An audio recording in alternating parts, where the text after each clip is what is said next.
is where I have to get back on that dead horse that we've been beating for quite some time. This is where it comes in at. 3:30 is the Minnesota Lynx going to Phoenix, and you telling me this game ain't televised?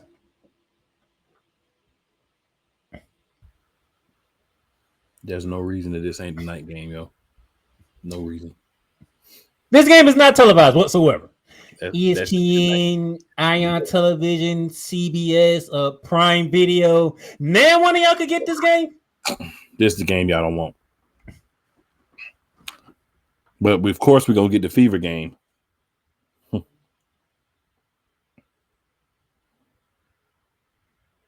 you knew these two teams were going to be good. So I don't want to hear nothing about no surprises. You knew these two teams were going to be very competitive teams. Y'all playing.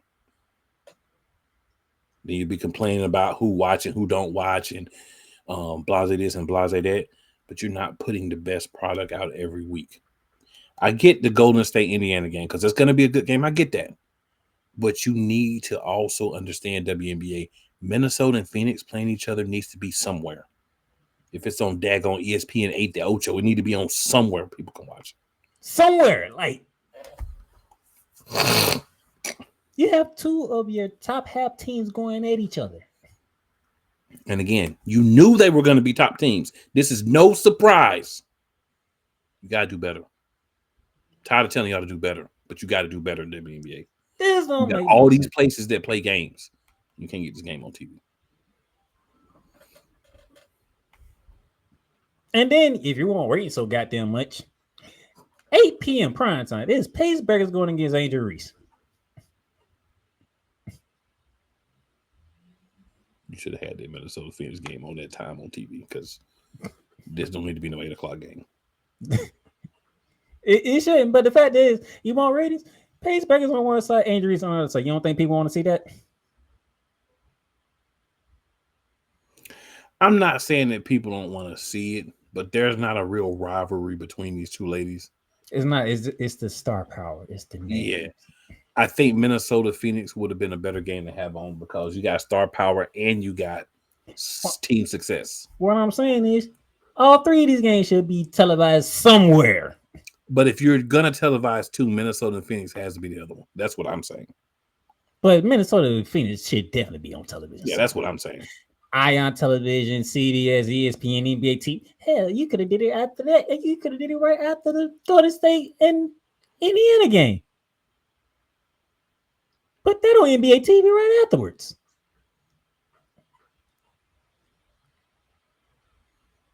But people cannot watch a 17-2 team going against a 12-6 team.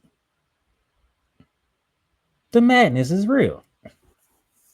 And this is why we keep harping on this week after week after week. Because we're going to need the WNBA to get their marketing together. And get your mind right as well. Oh, by the way, we used to talk about when Paige coming, which is like 2-3 years from now. Matter of fact, I don't even want to go that far. It's Lauren Betts from UCLA is coming up in this upcoming class. Juju coming. Fudd from UConn. She's in the 2026 class. I wonder will she end up in Dallas. Fly J. Johnson is in the 2026 class.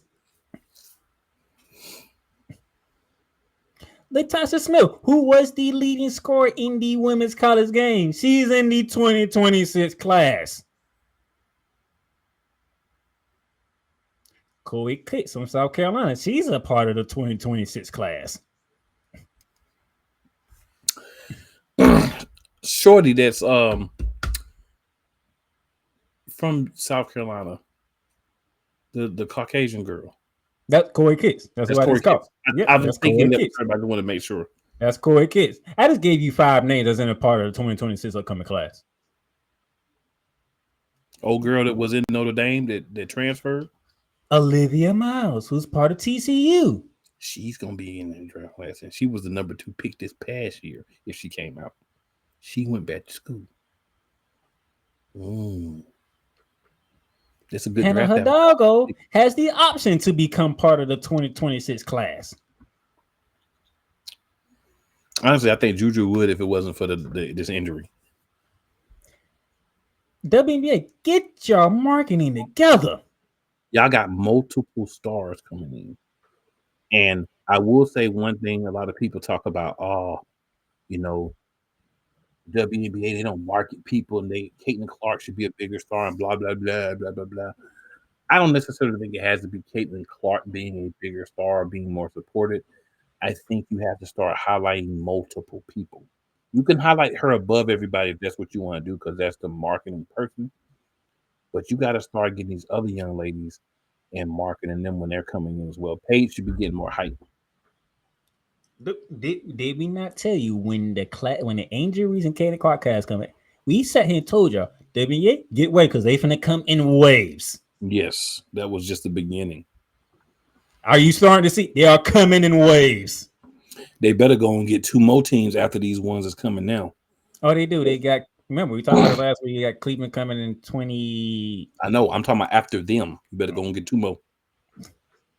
Yeah, bring it down south. How about come down south now? You went west. You can go on east. You going up east now. Come down south now. And guess what's in the south? Charlotte is in the south. Hell, you got three marketing places you want to do in Florida: Jacksonville, Orlando, and Miami. And to be honest, like, I live in Charlotte, so I see things that you see because you live in Charlotte. And they put out a ad, the Hornets, basically their brain trust was going to try to get the Charlotte WNBA team, but they did everything they could, but they weren't selected, and they apologized to the city that they weren't able to bring a WNBA team. And this thread, y'all, hundreds of thousands of people upset because we're not going to have a WNBA team in Charlotte. You know why? The Hornets aren't good. The Panthers aren't good. Charlotte doesn't have a team that is successful. I think a WNBA team could have been successful. I get the thing, you only can add so many at a time. But WNBA, when y'all start adding more teams, don't forget about Charlotte. These people need something to cheer for. And you want to go to cities that already got NBA arenas: Charlotte, Orlando, Miami. And I honestly think Orlando would be better than Charlotte. I mean, and then Miami to me, because Orlando's a more of a die-hard basketball city, and Miami's more of a we'll go because it's Miami and we're doing everything in Miami. But I think Orlando and Charlotte should be the next two. So try to tell you, it's coming in waves. Yeah. You got your first wave with Caitlin Clark and injuries. Then you got your next wave with Paige Beckers. Now your third wave is coming. If Paige get hurt, she would have been up there with Angel Reese and what you call it? Yeah. Well, she would definitely have been up there. Mm-hmm. Matter of fact, you probably wouldn't even know. You probably wouldn't get this type of hype with Caitlin Clark. Paige Beckers would have never got hurt. Well, her hype would have died down though when they found out about her relationship status, because they don't play that. They better get over themselves. They ain't. That's all I gotta say. We both know they ain't. So WNBA, get your marketing together, because they try to tell you they're coming in waves, and they are coming. You have 3 rookies make the All-Star. 3.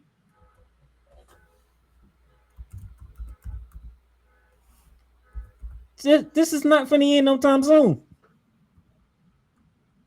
How many from the Nets are gonna make the All-Star? Because they are that damn good too.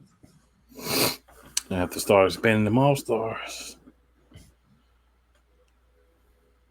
So WNBA, do better marketing, please. If you want the viewership, if you want this and that, you gotta market. You gotta put the correct teams on television. You have to utilize your matchups well.